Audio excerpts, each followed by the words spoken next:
Welcome back to Behind the Play. My name is Alex Adams, and we are so lucky to have on Ron MacLean for the second time on this show. Thanks so much, Ron, for taking the time and doing this. How's the year? I don't know what number you're at right now, Ron, but how's it going so far in the covering the NHL?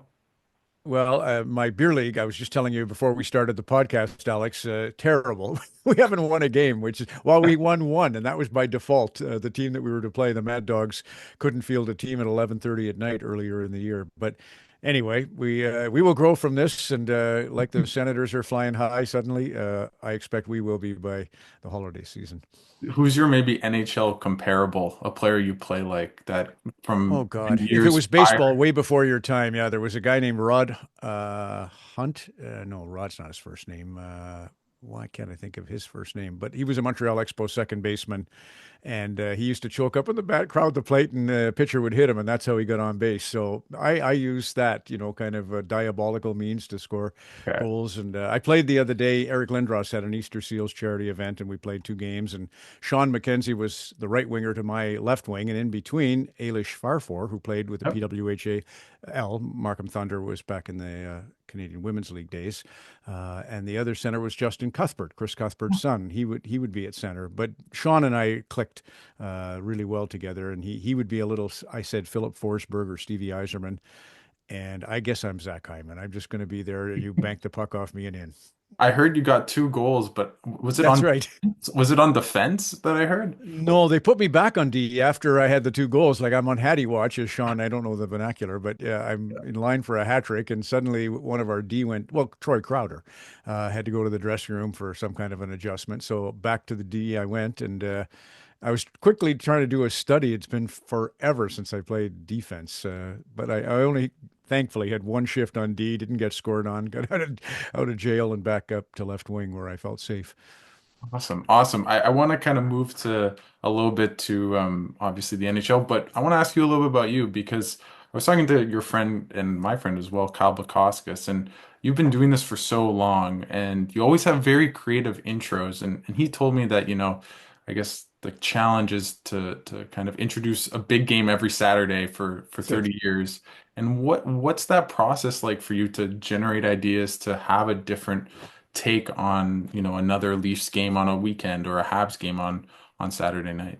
Well, for sure, Alex, it's like a sword of Damocles over my shoulder. And Kyle would tell you it's the same, and you experience the same in your career. Looking for new ways to say the same thing is for sure part of it. It's been 40 years now. I've been doing the NHL. First year was 84. And I turn to muses such as literature and music, the day in history, just trying to connect dots if I see, four cities that have maybe something in common. But you're always looking for, and you want to keep it fresh. Where I'm weak, really weak, is movies and television. I somehow was weaned on TV as a child and have given up watching. Hmm. Hockey, of course, round the clock, and I watch F1 and I watch golf. But I don't like, because of my hockey commitments, I don't tend to follow the NFL like most people would.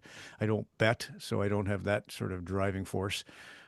It's just the joy of a 45-second story, and the funny thing is, Kyle Bukauskas will often have a similar, wavelength right out of what I do. So we never communicated to one another, so it's sort of an element of surprise that we haven't said exactly the same thing on a given Saturday night. But I always love a story. David Byrne of the Talking Heads wrote a book called How Music Works, and the last line in the book is, "I love a good story, and I love to stare at the sea." Do I have to choose between the two? So either's good, and a lot of people don't care for that little 45-second story, and a lot of people, it nourishes them to have a story. So, Hmm. and I'm a big believer in all we are in the end is our story. So there's no question. My bookshelves are filled here. I was late to the party on literature, but modern, especially for whatever reason, female writers like Rebecca Solnit and Miriam Taves out of Winnipeg. Nuala O'Fuelan is gone now, but she was an Irish writer. She was a pundit for the Irish Times, but she wrote two memoirs. One is "Are You Somebody?" and the follow-up, "Almost There." Extraordinary writer with that gift to find a line that allows you to tell a story in 45 seconds. I'm curious from your perspective, like you're talking about writers and literature. In a sense, do you think that your job as a host, in a sense, is as like a quasi writer to develop themes And has that been something that you focused on through your 40 years as, on your writing capabilities? I think what we share is the need to observe. A good host is like a good referee, which I did, as you know, for years and years. And that's it's almost you're cast in the role of you're not seen. You're certainly not trying to steal the show. You're trying to elevate everybody around you. But if your powers of observation are good, then you come with the right question, or you come with the right thread, of a story that will give the guest the story that they should be telling.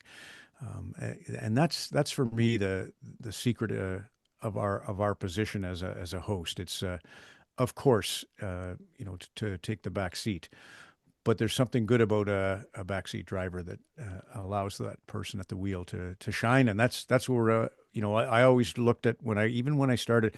I don't know if I ever shared this. My first year, 84, I was the host of the Calgary Flames telecast. So Ryan Leslie is cast in that role now, and then 2 years later, I was to Hockey Night in Canada. But my first year doing the Flames, 84, we had 11 college players, which was unheard of back in 1984. It's Oh my very God. common now to have that. But I had Jim Poplinski was kind Mhm. of he wasn't a college guy, but he was kind of the leader, and Lanny McDonald. But after that, we had Eddie Beers from University of Denver, Kerry Wilson, Dartmouth, Colin Patterson, Clarkson, Mike Eves, Wisconsin, Jamie McCown, Ohio State, Steve Bozak, Northern Michigan, Gino Cavallini, Bowling Green, Joel Otto, Bemidji State, Neil Sheehy, Harvard, Perry Berezan, North Dakota, and Charlie Bourgeois from the University of Moncton. What that meant was I had all these folks who had sort of been raised in an academic setting who were Huh. just waiting for that question, waiting for that challenge, that debate, which is rare. Most players, back especially in '84, would cocoon and wanted no part of anything that would go public.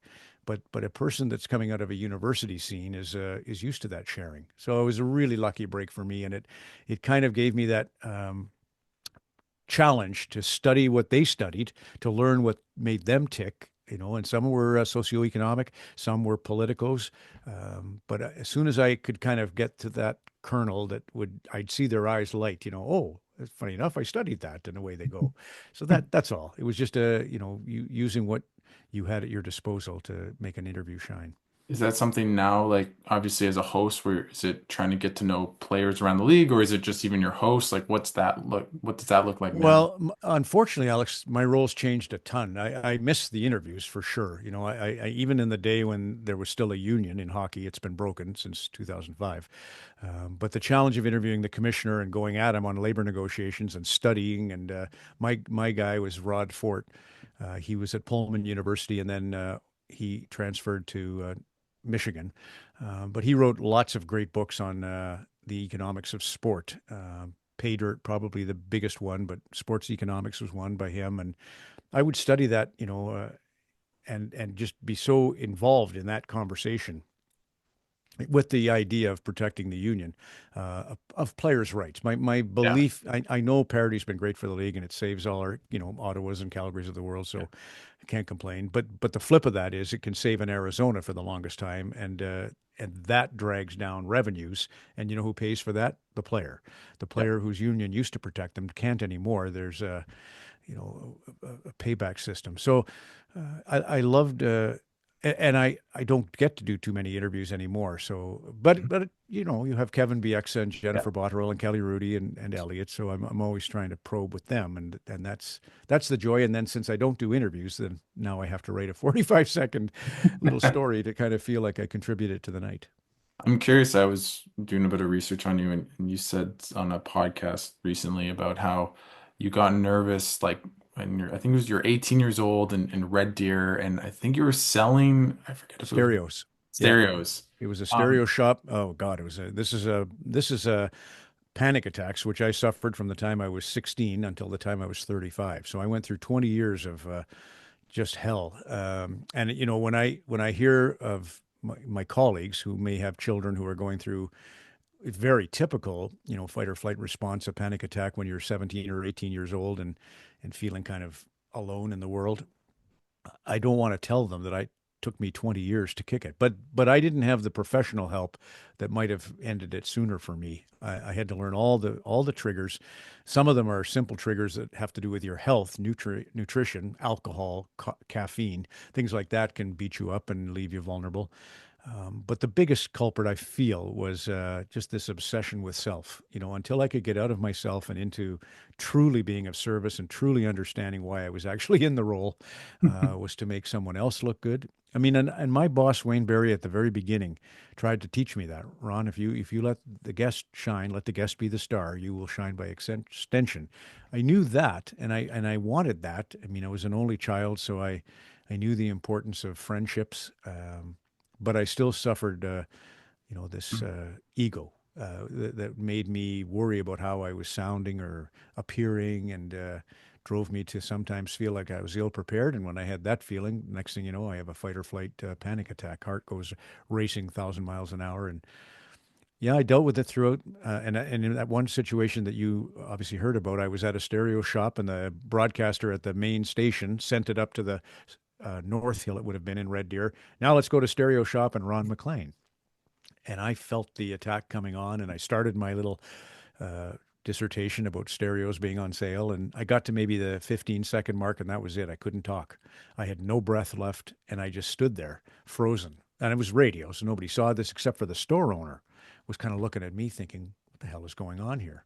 And I heard the announcer back at the main station, CKRD, saying, we seem to have lost Ron. Ron, are you there? And I couldn't talk.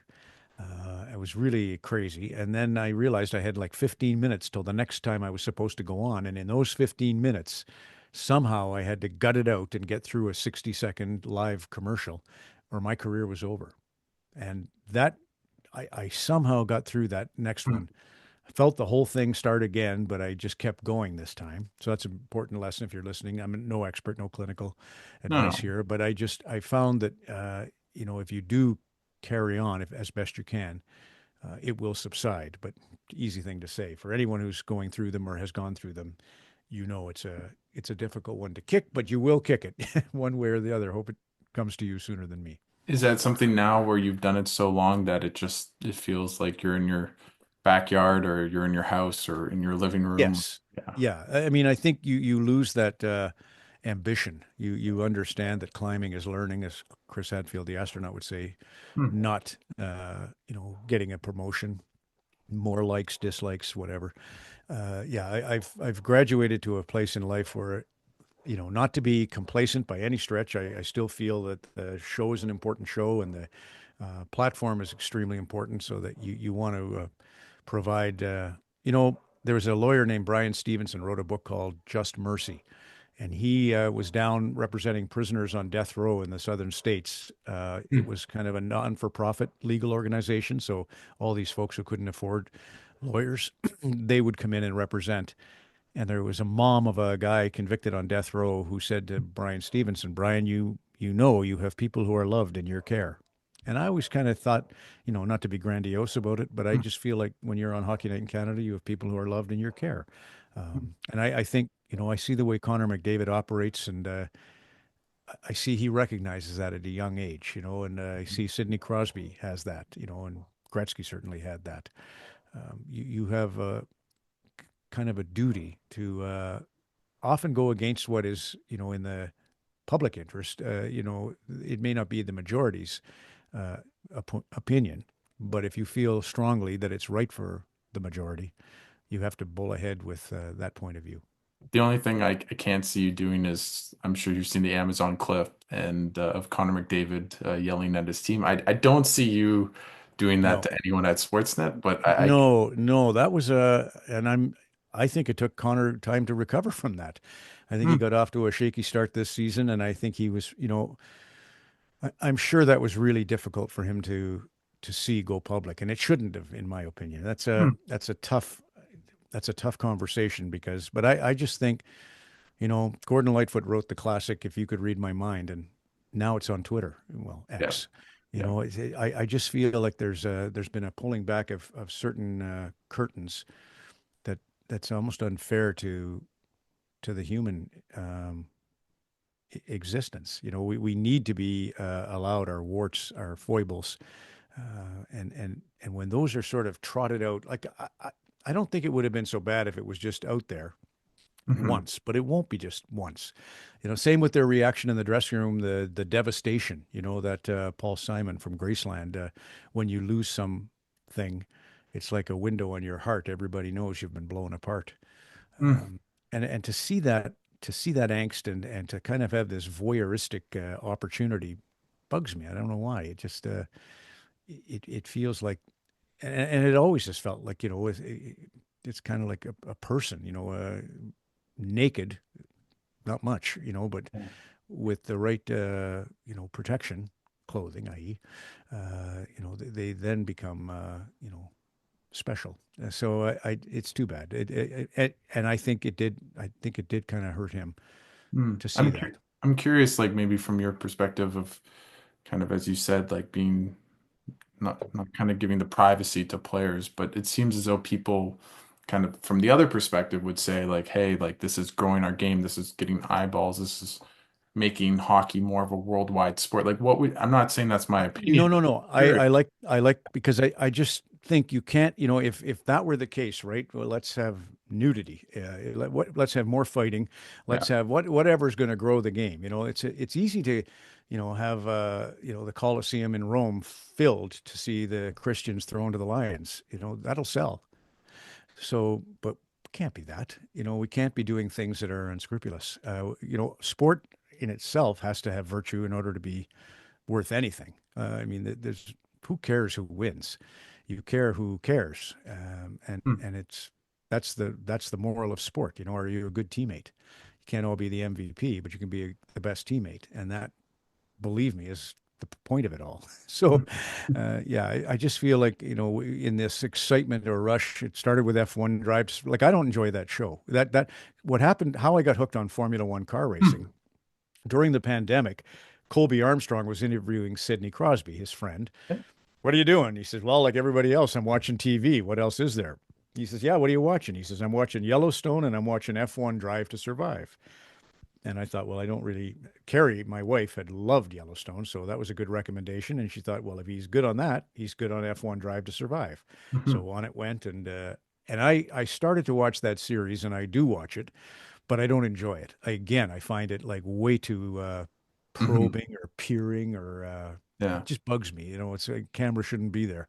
But I love the show when I tune in Sky Sports and I Yeah. watch them Oh, execute a broadcast. I just think they're phenomenal, oh. and they have multiple crews. It's not just the same set group together each week, but they both the combination of the biggest thing they have, Alex. If I always say to Rob Corte or Ed Hall or my bosses, anybody who would listen, Greg Sansoni, if I could just have that board that they have, it's a video screen where they can stop and start the clip themselves. That's everything to a story is the ability to stop and well, whereas we, and this is no offense to Heather or Yeah. Brian or any of our producers, directors, but when it starts to go three steps along the way, I say hold it right there, and then somebody has to tell somebody else to hold it right there, and it just kills the story, because or at least the timing or the music of the story. Yeah. Maybe that's the best way to put it. Yeah, Mhm. just I like it to roll, and those guys do an exceptional job with F1 car racing coverage. How do you feel as though your job, as host has kind of changed over the past couple of years? You talk about how the NHL's maybe selling in a different way. How do you feel with Sportsnet, Hockey Night in Canada? No, I don't think it could have changed. I think you have to be, it's one-on-one communication, always will have been. That was the greatest lesson, and I've told you that before. So, the nuts and bolts of what I do is it's me and you, the viewer, you, the listener, you, the reader, and I'm going to share my story, which often is a story about you. So that just it stops right there. The red light goes on, and then it's a portal between you and whoever's watching, and everything else. If I'm doing the Olympics or I'm doing the Calgary Stampede or I'm doing the Stanley Cup or I'm doing Jim Cuddy and Greg Keeler going into the Songwriters Hall of Fame or on and on, it's all the same. It's all at core. How are you going to reach that one person, the one person to whom you're speaking, and everything else is immaterial. what now, like when you look at the NHL, like how do you prepare for these shows? Are you what I guess Yep. I'm curious, like is Yep. it you Yeah, watch I sit every each game? night, yeah, and I haven't got my, well, I guess I do. Hmm. So as an example, here's just a coincidence. This was the last thing I wrote down because I was kind of in and out of the Leaf game last night. But you can see at the top, it's got Yeah. HHOF. That's the Hall of Fame night. So 2 nights ago, the Hall of Fame induction took place. And Lanny McDonald mentioned Denise and Sherry and a police officer named Jose. They're the three people who saved his life when he Hmm. had a cardiac event at Calgary Airport upon returning from the Hall of Fame the previous year. And so I Wow. made that note, okay, Denise and Sherry and Jose. I've got to get all three or two or one, hopefully. And I'm kind of screwing it up by telling you this story, but because I was going to keep it a secret from Lanny. I didn't want Lanny to know I'm thinking this way. Okay. But when we do Scotiabank Hockey Day in Canada in Canmore, which is right beside where he Mhm. lives, outside Springbank, just outside Calgary, it would be so lovely to have any of those three join us on the broadcast to say, thank you for saving Lanny McDonald's life because he was a hero to me and so many more. And yeah, when he just happened to make it a point to thank them, I wrote that down. And then the day or the page before will be when Manchester won call. Oh, this is the note about Paul Bissonnette's on this weekend. So he Okay. played with a guy named Jordan Wheel who's playing overseas, but Colin Miller, he played with when Manchester won the Hmm. AHL Calder Cup. Colin Miller, the defenseman for the Jets, was on the Manchester team, and he was the third scorer. Uh, Huh. so, so I'll ask Biz before we go on air. But yeah, you're just forever making notes all week long, listening to different shows that I have to do. Bob Stauffer has a show in Edmonton Thursday nights. I'll go on that. So I'll listen to one or two interviews he did. You're just constantly preparing, and that's the joy of the gig. The learning, as I said, ambition isn't climbing; it's learning. I guess with, you mentioned the Hockey Hall of Fame and I won't really get into that, but I think right like present day there's so many players that obviously will be in the Hall of Fame, but are kind of the stars of today and tomorrow's NHL. And I'm curious, like we talked about McDavid, but before, but I'd want to ask a little bit more about him. Like you've watched Mario, you've watched Gretzky.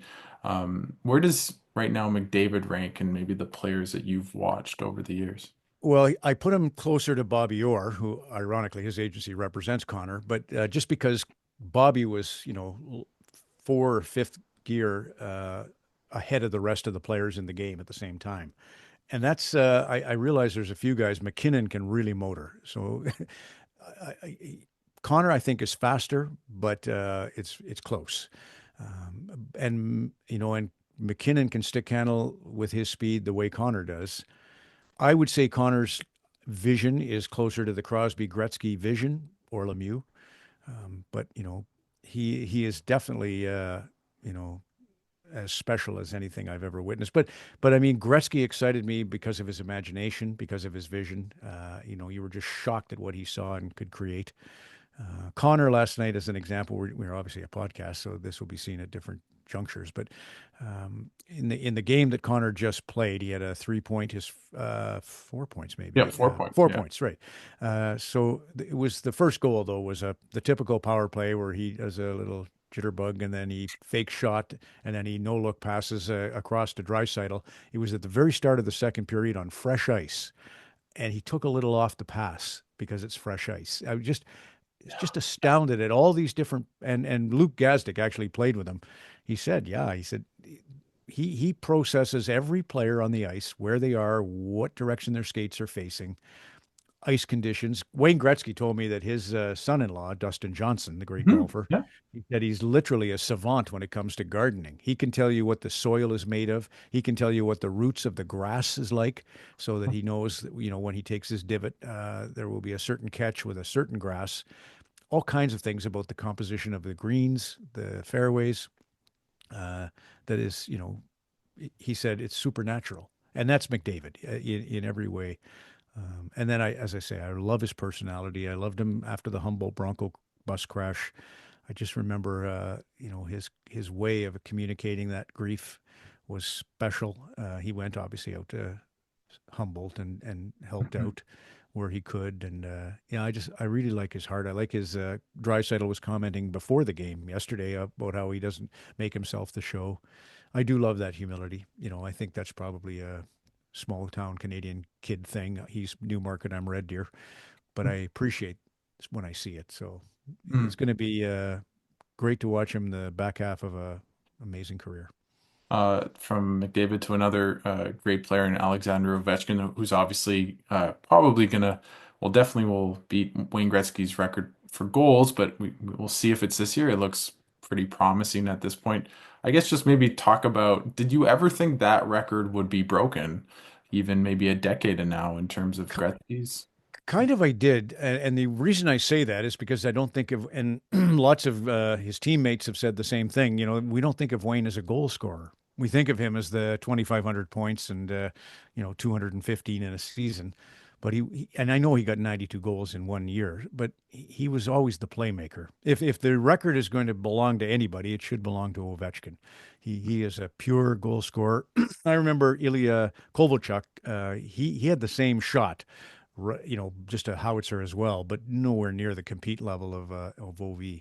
So, or yeah, just going to be nice to see him get it. And as I say, he deserves it. He, for me, is the best pure goal scorer ever.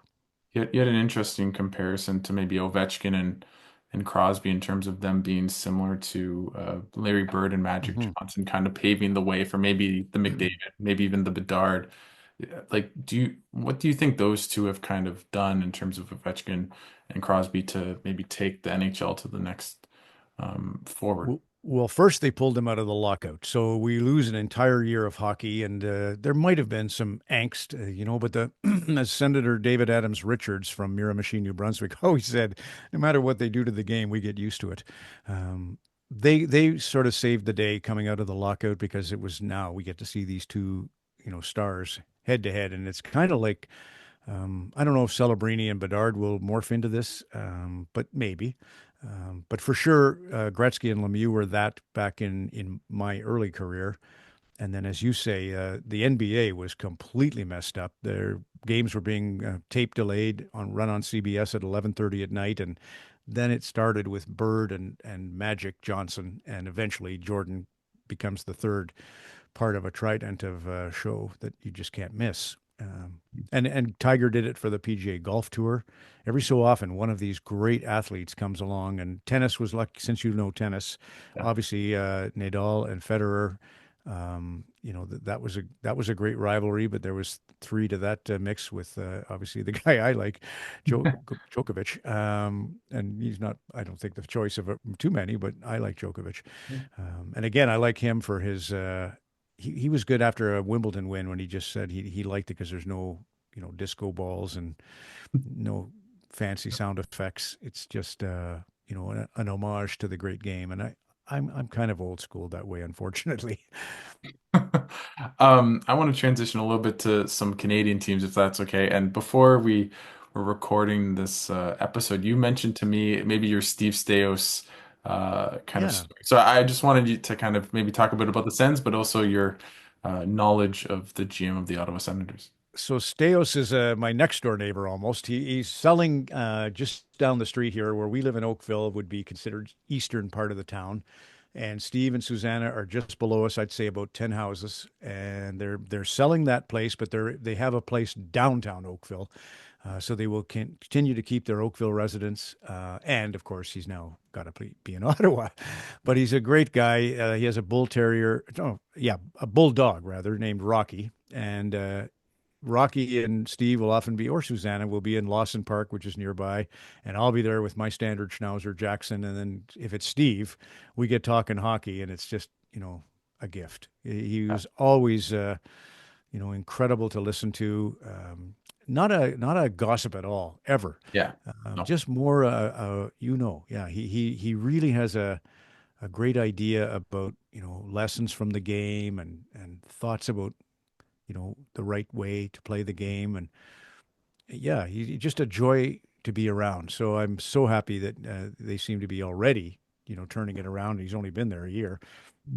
But Landauer and him and Travis Green, all men I greatly respect. But the personal connection is with Steve. See him at the fitness center, see Susanna at the fitness center. We go to the same gym. Cool. Yeah, just an impressive guy. He loves his sushi. What else can I tell Okay. you about him?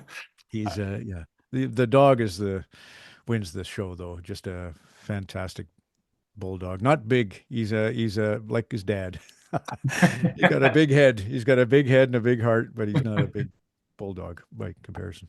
How much maybe just seeing what the team has looked like so far this season? Obviously a bit up and down, but they just beat the Leafs in a really resounding fashion. Yeah, the game for me that stood out was the New York game when Shesterkin single-handedly won that game for the Rangers, and I've seen them, rising to the occasion against big teams. It's a really good sign.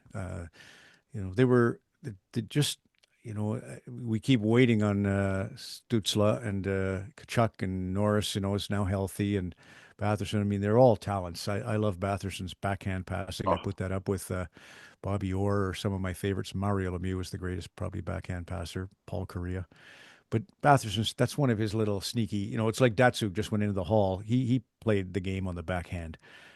So that's a skill set. Defense, really love their defense. So and Allmark, that's just a smart acquisition to go out and get. I mean, Kastelik's been great in Boston, so good for yes. him. That's nice to see. Pat Stapleton's grandson. But yeah, they've done a great job of tactics with Travis. And we all saw that talent, and we're kind of waiting for that, that sort of aha moment or James Joyceing a epiphany, and it seems to have happened. I want to go maybe transition to the team they beat last night, just in the Toronto Maple Leafs. It feels like obviously new coach. It feels like a bit of a new era, but at the same time, it feels like it's the same old with this team. Just how would you assess this team so far this season, and maybe their prospects going hopefully into the playoffs?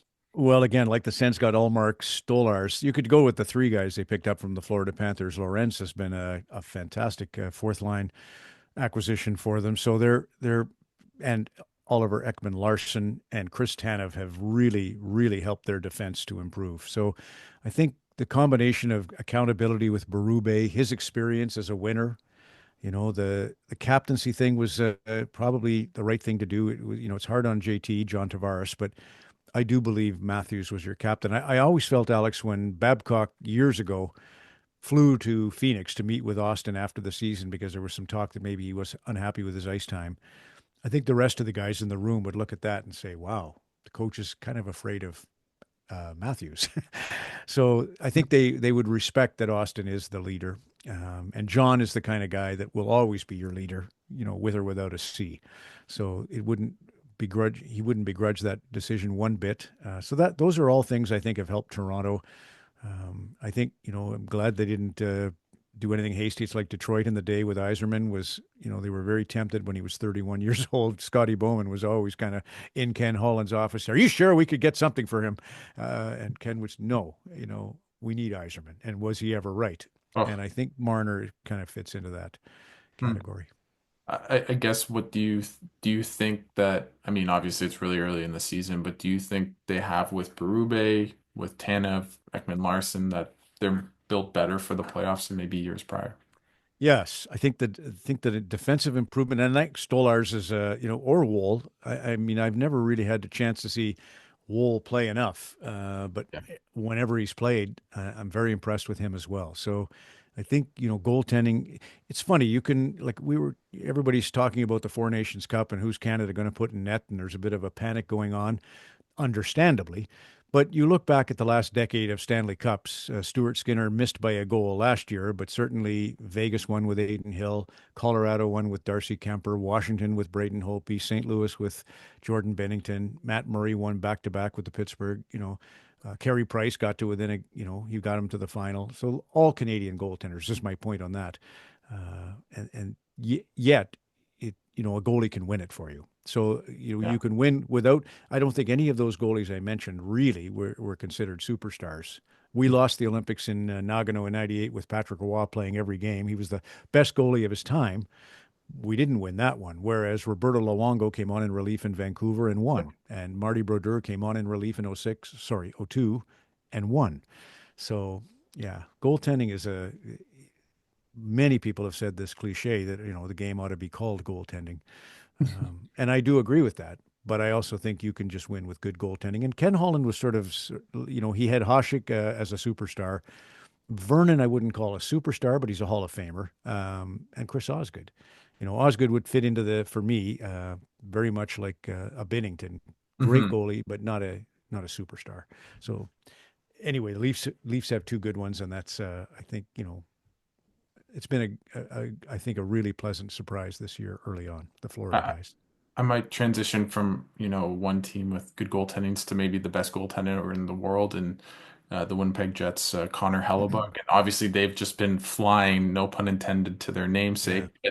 But, just how good like when you think back of maybe the last decade of goaltenders, like where does Hellebuck rank? And maybe later talk about the Jets' surprising 15-1 in the O record.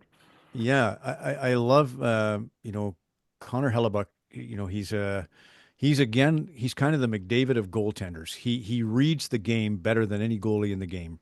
He reads things like skate position, location.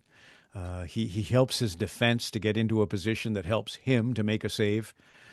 Very technical, extremely technical in the position. So, and I love to see him come out there. Not last game, but the one before, and he did a great. You probably saw it, the Selly, as he was named the first star on Saturday. Yeah, just his personality has emerged. I can remember in his first year or two, he would be apologizing for a bad performance, and he was kind of his own worst critic. And those days are gone. Like if a reporter kind of challenges him now, he bristles right back. And I think Stuart Skinner is learning that technique in Edmonton, which will be, you got to have that thick skin in that position. So yeah, he's great. Kyle Connor, he's just that amazingly consistent sniper. And I think their system, systems can win. Dallas's system is what they're using, and so that's Jimmy Neal brought it really from Detroit, and Rick Bowness when he came over from Dallas, he brought it to the Jets, and Scott Arniel knows it cold. And the other thing, Alex, and it's early, but they are winning these, games that we thought, aha, this will be this Yeah. will be when we see the real Winnipeg Jets, and they're just starting to bulldoze the big guns now. So, but I think the familiarity has been a real asset to them. They know each other. That team is the same team as last year. Uh, you can see them zip that puck around with that knowing that comes with familiarity. It's like the Finns in the Olympics or the World Championships. Usually it's the same 22, 23 guys comprise the roster. So get out of the way for Finland at the start of the tournament. They'll be ahead of the rest of the pack. And then all the others start to get used to one another and may play well enough to beat the Finns because they're still formidable.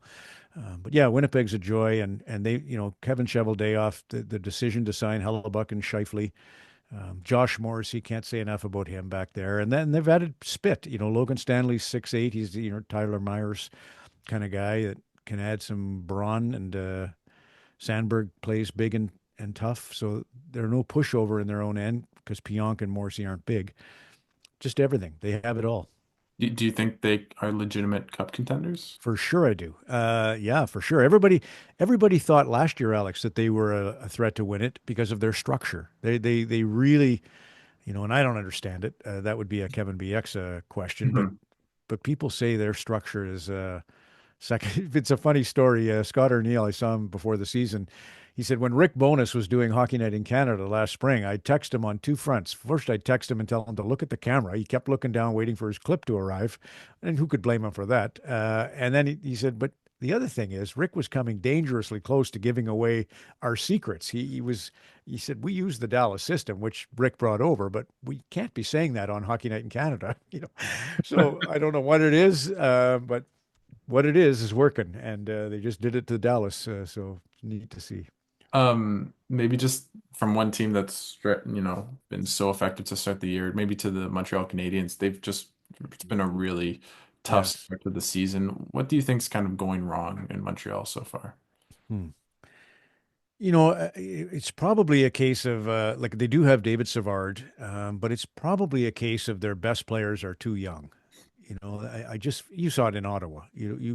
You bring in Claude Giroux, you bring in guys like that. And that's Montreal's problem right now is that if you're gonna, move somebody, you might think about moving. I wouldn't move a David Savard. You need a little more of no nothing against Nick Suzuki. I think the world of Nick. He's clutch, but he's young. When Edmonton was trying to do it with Jordan Eberle and Taylor Hall and Nail Yakupov, and they rolled over these number one picks, Ryan Nugent Hopkins, but they were all kids.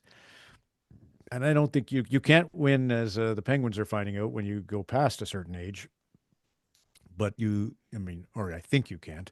But I think there's a sweet spot, and it's probably as simple as Montreal's just not there yet. They're best players. They've got Gallagher and Savard to lead, but they just don't have enough of that, in my opinion, right now. Hmm. Obviously last year the Oilers, as you mentioned, were one goal away from winning the Stanley Cup, or I guess you could say two, but they were right there. Obviously, Game 7 and the crazy comeback. How much fun was that for you just Oh to God, it finally was. have a team? Yeah. Yeah, it was incredible, and the funniest part was we had an Air Canada charter with NHL executives, referees, ESPN, and We Hockey Net in Canada people on one Air Canada charter, and then the Edmonton Oilers had the exact same Air Canada plane, a 767, and it couldn't get from Fort Lauderdale to Edmonton without refueling in Kansas City, and neither could we. So the two planes would be on the tarmac together in Kansas City. And I could peer out my little window of my 767, and in the rain covered window, there's Connor McDavid through the rain covered window of his plane and dragging, Florida back and forth, as he would say. It was a really great the vibe in Edmonton, as you could imagine. We had probably 5 or 6 dinners in the city, and everything was blue and orange. And I mean, the change in spectators through the years, back in the 80s, fans were kind of on the edge of their seats and they were quiet. I mean, they would cheer, but now it's like a masquerade. Everybody's in costume, and it's noise from almost like a Nashville or a Vegas experience. So that was wild, and it was a very good series. And you know how good Florida is. So to come within a goal, it was a funny game. I don't know how you saw it, Alex, but I just felt like it was a game of bounces that, Yeah. finally maybe Edmonton got a little tired. It's hard to imagine you get tired, but those days off between games, those 2 days off, and you've come off a high winning, and I think it's hard to get it back. And it just looked like one of those, like I've seen it in World Juniors, especially. You beat the Americans in the semi, and then you lose to Russia because you just can't, encore performance is the hardest. That's right. Yeah, yeah, yeah, exactly. I guess maybe with that, before I let you go, and I have one final fun question for you, but how close do you think a Canadian team is to winning the cup this year or even in like the next 2 or 3 years? I don't see anybody that's unbeatable. Like Colorado in their year was to me unbeatable. Landeskog back, added to McKinnon and McCarr, unbeatable. Vegas is very good. Rangers are very good, and Florida's very good. For me, those Dallas is interesting because I would never disparage Jamie Benn or Tyler Seguin, but are they on the cusp of going over? You know, People say, "What about you, Ron?" True, um, but they might be getting just in that position where they're not in the perfect window, but their kids are good. So, but I somehow like Vegas, Rangers, and Florida right now. But I could see Winnipeg, Vancouver, Edmonton, Toronto. I could see and God, Calgary. I mean, I can't see them winning, but they're really good. They would be the kind of team you wouldn't want to play in a one series, right? You could lose to Calgary for sure in a series. But yeah, no, the Canadian teams are positioned that they're competitive. They all have a shot, and it just feels like maybe the Winnipeg's going to win this Grey Cup and the Stanley Cup. Maybe this is Oh the my year God. for the center of country. That'd be great. As all my family's in Winnipeg, I would definitely Oh, be good. on board for that. And my cousin works for the Jets as well, so definitely would appreciate that. My kind of tweak is I keep looking at the standings and I'm like, I see a little sliver of Leaf Sens first round. I can see the points percentage going there, and Good. I wouldn't complain about that, and I'm sure our bosses wouldn't as well. So I'm hoping there's a little bit kind of like the Battle of Alberta a couple years Yeah. ago. Obviously, Edmonton and Vancouver last year. Like I just hope there's Canadian versus Canadian.